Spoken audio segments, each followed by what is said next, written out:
compartilhar experiências e incentivar o gosto pela pesquisa ainda na graduação.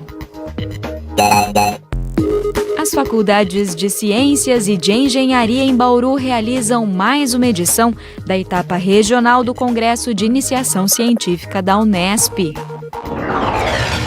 Uma forma diferente de estudar para o vestibular. Apostar em filmes pode ser uma boa opção para revisar conteúdos de história e ainda aliviar a tensão no período que antecede as provas. A edição desta sexta-feira, 28 de setembro, começa agora.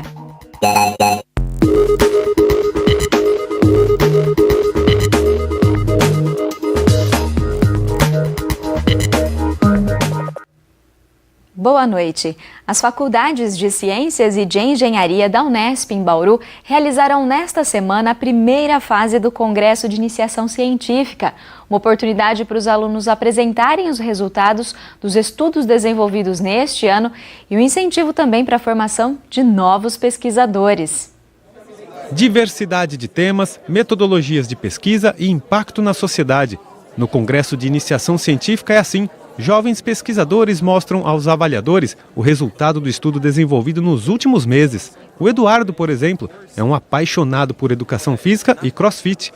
Uniu as duas coisas numa pesquisa em que avaliou os efeitos do treinamento com peso dentro da modalidade. O objetivo do estudo foi justamente, dentro da prática diária, aquelas questões que nos acometem durante a prática, como podemos respondê-las e de que forma isso pode ser feito da maneira mais científica possível. Então buscamos, através do trabalho, começar a responder essas perguntas de forma progressiva e com base em algumas perguntas pontuais que tivemos a respeito do treinamento. Ele foi um dos 186 inscritos na primeira fase do congresso realizado no Anfiteatro Guilhermão pela Faculdade de Ciências da Unesp em Bauru. Segundo a Comissão Permanente de Pesquisa, o número de participantes é 7,5% maior do que o registrado no ano passado. Felizmente nós temos os bolsistas do PIBIC, PIBIT, FAPESP, contudo nós temos ampliado esse número também por possibilidades de outros projetos. Por exemplo, um projeto de extensão, que dentro da concepção de que projeto de extensão tem que estar intimamente ligado com o ensino e a pesquisa, também há um fomento em pesquisa advindo de projetos de extensão. Cada trabalho foi julgado por 2 avaliadores. São professores e pós-graduandos que utilizam critérios pré-definidos para darem a nota.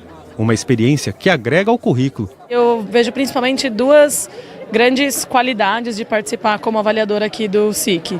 Primeiro é se manter sempre atualizado, ver o que está sendo pesquisado, conhecer do ponto de vista da iniciação científica os principais trabalhos que estão sendo produzidos na universidade e do outro ponto de vista também me aproximar como avaliadora de uma carreira que eu pretendo seguir como pesquisadora e é um ponto bem importante estar avaliando e estar produzindo essa qualidade científica do ponto de vista dos eventos científicos aí. A Faculdade de Engenharia também organizou nesta semana a fase inicial do Congresso de Iniciação Científica. Foram 90 inscritos, entre alunos da graduação e do CTI, o Colégio Técnico Industrial. Nós temos, em todas as áreas da engenharia, uma representatividade bastante significativa com temas que no futuro pode resultar em novos desenvolvimentos e novos projetos. Entre os novos projetos está o que a Ana Beatriz desenvolve junto com integrantes do PET, da Engenharia de Produção. Após estudarem a fundo o Beer Game, jogo de tabuleiro que simula uma cadeia de suprimentos, o grupo tem sido convidado para difundir o conhecimento em outras faculdades, em Bauru e até fora da cidade. O Beer, foi a primeira certeza que eu tive de que eu conseguiria levar outras coisas para a graduação e isso tenho certeza que me fez aprender muito mais do que se eu estivesse na sala de aula e tivesse que decorar todos os métodos de produção, E aí no Beer a gente consegue ver claramente como eles são aplicados na prática. Experiência enriquecedora também para os participantes do CTI. Com um dispositivo que utiliza a realidade aumentada para simular experimentos químicos, Marco Antônio espera se dar bem no Enem e nos vestibulares. Eu nunca fui tão bom de química, então fazer isso, ter esse contato direto com as experiências, isso melhorou meu aproveitamento nas aulas com a matéria. Mesmo até porque esses experimentos que a gente fez, que a gente gravou e tudo, A gente fez uma análise de todos eles. São experimentos que são comuns se achar em exercício, esse tipo de coisa. Eu tenho uma familiaridade com todo esse material muito maior do que meus colegas de sala que não fizeram essa iniciação, que não tiveram essa oportunidade.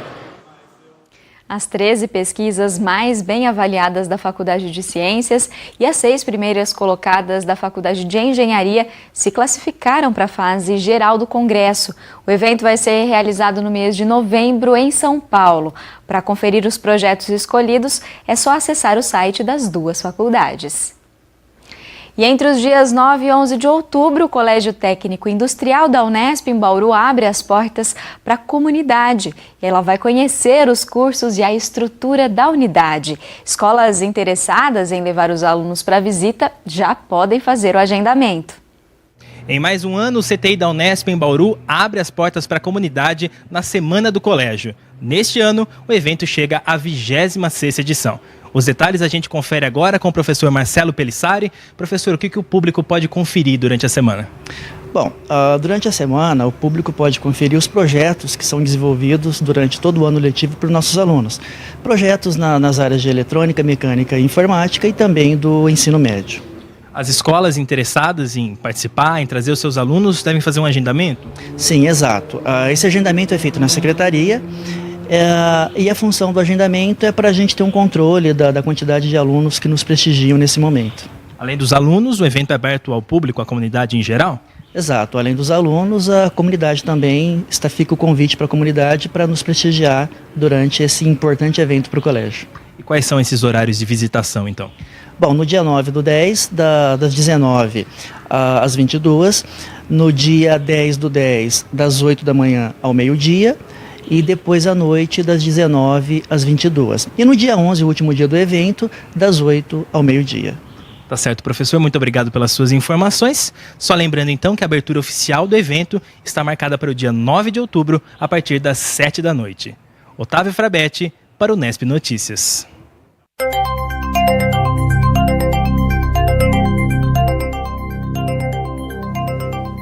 Hora de saber qual a previsão do tempo para o fim de semana. O sol aparece entre nuvens neste sábado e podem ocorrer pancadas isoladas em todo o estado de São Paulo. No domingo, novas áreas de instabilidade se formam e pode voltar a chover, inclusive aqui na região de Bauru. Neste momento, a umidade do ar está em 65%. Os ventos são de 8 km por hora. A temperatura variou hoje entre 18 e 28 graus. Para amanhã, mínima prevista de 19 e máxima de 30 graus. Agora uma dica para os vestibulandos. O fim de ano se aproxima e com ele os processos seletivos das principais universidades.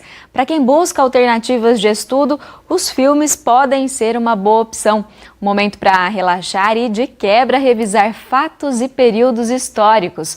Nós fomos em busca de dicas de longas e o professor de História do CTI, Flávio Saraiva, apresenta algumas delas.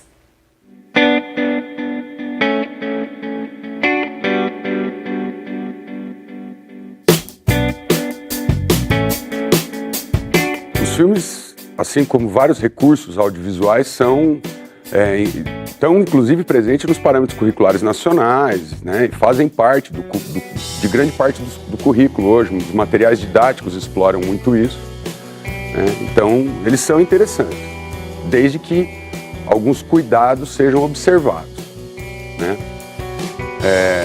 Por exemplo, saber que o filme ele tem um objetivo de entretenimento, certo? Então, nós temos, por exemplo, filmes que têm um fundo histórico, né? Se passam em determinados recortes temporais, mas que não necessariamente reproduzem um fato histórico, né? Que tem uma verossimilhança com a realidade, né? Então, é sempre importante o contexto e a observação da obra, né? Toda a ficha técnica do filme deve ser analisada, né? Então, por exemplo, quando esse filme foi gravado, né? Em que período, onde ele foi gravado, né? Quem dirigiu esse filme, né? Porque muitas vezes você tem filmes que têm uma temática histórica, mas que são utilizados para uma crítica do momento presente, né? Então, inclusive, um desses que eu citei aí, que é o Danton, né? Ele é um filme produzido na Polônia do final da década de 70, começo da década de 80, que vai falar de toda, né? Ele retrata a fase da Convenção Nacional, do terror revolucionário jacobino, mas, de certa forma, o autor também está criticando o quê? O próprio domínio soviético sobre a Polônia naquele momento, né? Então ele é um filme que vai além, pura e simplesmente, de um retrato fiel da Revolução Francesa. Não é esse o papel dele. Então, independente de se a história é real ou, né, é ficcional, eu acho que muitos filmes fazem com que a gente consiga adentrar no período histórico, né, e visualizar, né, como se vivia, como a sociedade se organizava, né, a cidade ou o espaço, né, como um todo. Então, nesse sentido, eu acho que é bastante válido, sim.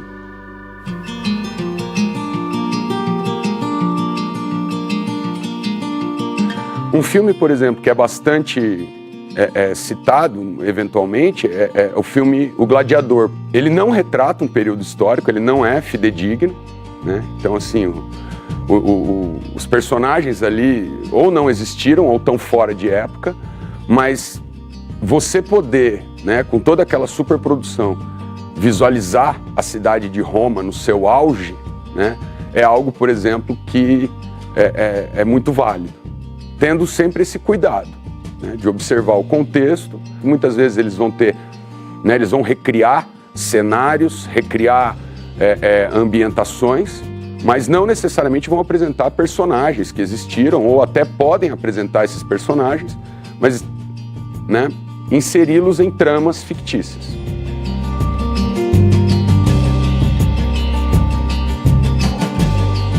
Temos filmes que nos trazem aí uma ambientação mais fidedigna. Um exemplo é o filme Cruzada. Todos os personagens que estão ali realmente são personagens que vivenciaram aquele momento. Obviamente você tem a construção de uma trama, né, que não necessariamente é verossímil, né, com o processo histórico, mas a recriação, né, do ambiente, por exemplo, as muralhas de Jerusalém foram recriadas em cenário. Você não tem computação gráfica, né? Todo o figurino, né, eles buscaram recriar esses figurinos de época. Então, é um filme bastante interessante para você conseguir recriar esse clima aí da Segunda Cruzada e do início da Terceira Cruzada.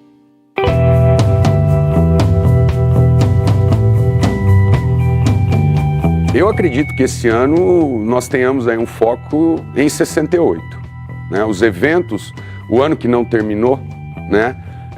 Todos os eventos que ocorreram no ano de 1968, que comemora agora 50 anos. O filme Que é Isso, Companheiro, por exemplo, é um filme que eu acho bastante interessante, que retrata esse contexto, né, da ditadura civil-militar no Brasil, principalmente entre os anos de 68 e 69, onde nós temos aí uma retomada da luta armada, da resistência contra o regime, e a resposta foi o endurecimento, né, do processo ditatorial ali com o ato institucional número 5, em dezembro de 68, né, e todo que vai acabar dissolvendo toda a luta armada. Ainda sobre 68, né, nós temos, por exemplo, as Olimpíadas do México, né, com os Panteras Negras, o movimento negro americano, todo o movimento da contracultura, né, a Revolução Cultural em Paris, né? Então, um outro filme que eu acho que mostra esse contexto, né, é um filme francês chamado Os Sonhadores, né, que tem como pano de fundo toda a efervescência política e cultural de Paris em 68. Né? Então, eu acho que nós temos uma grande variedade de temas envolvendo um único ano, né, e com vasto material aí a ser explorado. Seria, se eu tivesse que fazer uma aposta esse ano, a minha aposta seria no ano de 68.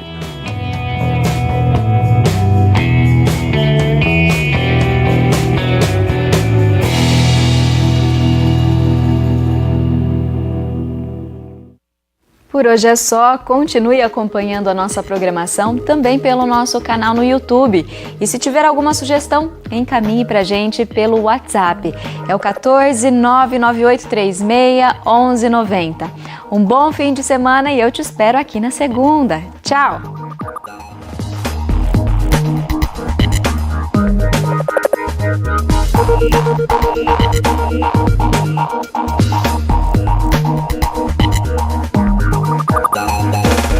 Thank you.